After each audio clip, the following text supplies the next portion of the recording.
Hello everyone, আসসালামু আলাইকুম। আজকে আমি কিন্তু অনেক মানুষের মধ্য থেকে ভয়েস ওভার করছি। কি অবস্থা সবার? আশা রাখছি আপনারা সবাই ভালো আছেন। আলহামদুলিল্লাহ, আমরা মোটামুটি ভালো আছি। একদম হঠাৎ করেই প্ল্যানিং হলো যে বাড়িতে আসব, তো বাড়িতে চলেও আসলাম। আর এটা তো আমার শ্বশুর বাড়ি, অনেকেই জানেন। আর এই তো সকালের থেকেই ভিডিওটা শুরু করেছিলাম। খুব অল্প অল্প করেই ভিডিও ক্লিপ নেওয়া হয়েছে। তো সত্যি কথা বলতে কি, বাড়িতে থাকলে ওইভাবে কমপ্লিট ভিডিও আপলোড করা হয় না। অনেকেই করে, বাট আমি করতে পারি না, কেন জানি না। ওই যে ট্রাইপড সেট করব, ক্যামেরা সেট করব, তারপর ভিডিও করব, এটা আসলে আমার খুবই আনইজি লাগে, যার জন্য আমি হাতে ধরে যতটুকু করা যায় ততটুকুই করি। আর আমাদের বাসা যেহেতু অনেক বেশি আলো, তো ভিডিওগুলো বেশ ভালোই আসে, কিন্তু ওই যে আমার লজ্জার কারণে ভিডিওগুলো আসলে কখনোই খুব ভালোভাবে করতে পারি না। তো আমি এবারে এসে আমার বাবার বাড়িতেই উঠেছিলাম, শ্বশুরবাড়িতে আসিনি, একটু রাগারাগি হয়েছিল। তো একদম সকালবেলায় ঘুম থেকে উঠিনি, তখনই দেখতেছি যে আমার খালা শাশুড়ি চলে গেছে আমাকে নেওয়ার জন্য। আমাকে অনেক বুঝিয়ে সুঝিয়ে শ্বশুরবাড়িতে নিয়ে গেল। আমি এই প্রায় 5 বছর পর একটা রাত আমার বাবার বাড়িতে থেকেছিলাম। তো আমার খালা শাশুড়ি আবার আমাকে বুঝিয়ে বাড়িতে নিয়ে আসলো। টানার পর দেখলাম যে আমার শাশুড়ি কিচেনে কাজ করছিল। তো ওনাকে বললাম যে আপনি বসেন, বাকি কাজগুলো আমি করে নিচ্ছি। তো এই তো এর আগে কিন্তু আমি রুটি সেকেছি, তার আগে ভাজি করেছি, এখন ডিম পোস্ট করে নিলাম। তো ভাবলাম যে একটু ক্যামেরা করি। আর এই যে এদিকে দেখেন অল্প কয়েকটা থালাবাটি আছে, তো এগুলো মেজে ধুয়ে পরিষ্কার করে নেব। আর এই যে দেখেন আমার শাশুড়ি বড় একটা ইলিশ মাছ বের করে রেখেছিল, যদিও ইলিশ মাছটা একদমই টেস্ট ছিল না। মানে শস্য ইলিশ রান্না করার পরও এই এত বড় ইলিশ, তারপরও একদমই মজা লাগে নাই। তো জানি না কী কারণে ইলিশের স্বাদ নেই, আসলে মানুষের মনেই শান্তি নেই, ইলিশে আর কোথা থেকে স্বাদ আসবে বলেন। আর সত্যি কথা বলতে আমি যে কী ভিডিও আপলোড দিব আমি এটাই বুঝে উঠতে পারছি না। তো এই যে এখানে আমার খালা শাশুড়ি সকালে নাস্তা করছিল। এই তো এখানে ছিল রুটি, কুমড়া ভাজি, ডাউল ছিল, সেই সাথে ছিল ডিম পোস্ট আর রুটি পরাটা, দুইটাই ছিল একসাথে। তো খালা খেয়েতে চলে যাবে। সত্যি কথা বলতে কি, আমার খালা শাশুড়িরা আমাকে অনেক আদর করে।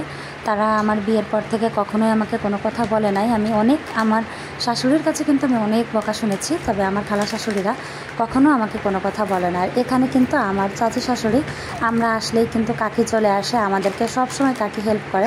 এমনকি যখন আমার সিজার হয়েছিল ওই সময়ও কাকি কিন্তু আমার কাছে ছিল।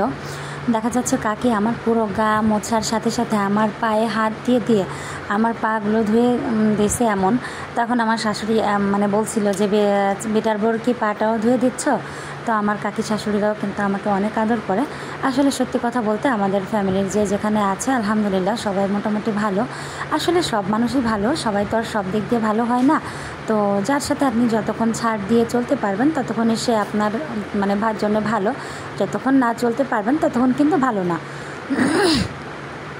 এই যে এখানে দেখেন আজকে আমাদের রান্না হয়েছিল পটল ভাজি, তারপরে সরিষা ইলিশ আর ওল কচুর ভর্তা। তো ওল কচুর ভর্তা কিন্তু অনেক বেশি মজা লাগে আমার খেতে, একদম সরিষা রসুন দিয়ে ঝাল ঝাল করে ঝাঁঝানো একটা ভর্তা, অনেক টেস্ট হয়। আপনারা যারা খেয়েছেন তারা তো জানবেন। তো এই যে আমাদের বাসায় তো খুব বেশি মানুষ নেই, দেখা যাচ্ছে আমি আর আমার হাজব্যান্ড, আর ওদিক দিয়ে আমার শ্বশুর শাশুড়ি আর আমার খালা শাশুড়ি ছিলেন। কাকি তো একটু পরে চলে যাবে। তো এই তো আমাদের এই 4-5 জনই মানুষ, রেগুলার কিন্তু আমরা বাসায় 3 জনই থাকি। আমার শ্বশুর শাশুড়ি আর আমি যখন যাই তখন আমি দেখেন আমি টানা 2 দিন জার্নির পরে কিশোরগঞ্জ থেকে কিন্তু নড়াইলে এসে পৌঁছেছি। তো আমার ফেসের যে একটা কি অবস্থা, এটা আসলে আপনাদের বলে বোঝাতে পারবো না।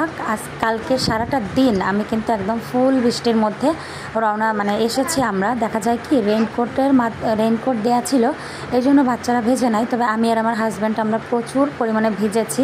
আমার তো বৃষ্টির ফোঁটা পড়তে পড়তে আমার কপাল মনে হয় যেন ঝাঁঝরা হয়ে গেছে। তো এত লং জার্নি আমরা করি, কি বলবো, প্রচুর পরিমাণ ধকল যায়। তার মধ্য দিয়েও কিন্তু আমি বাচ্চাদেরকে নিয়ে ঘুমোতে পারি না।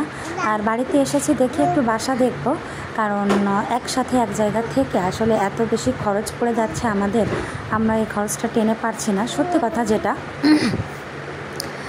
খরচ টেনে পারছি না বিষয়টা এমন না, আমাদের কিন্তু খুব ভালোভাবেই চলে যাচ্ছে, তবে সেভিংস বা সঞ্চয়ের যে একটা ব্যাপার, এরকম কোনো কিছু আমরা করতে পারছি না। তো যেহেতু আমার হাজব্যান্ড জবটা কন্টিনিউ করবে না, সে বিজনেস করতে চায়, সেহেতু এখন আমাদের একটু বুঝে শুনে চলাটাই ভালো। তো তার জন্য বাসাটা মনে হয় ছাড়তেই হবে।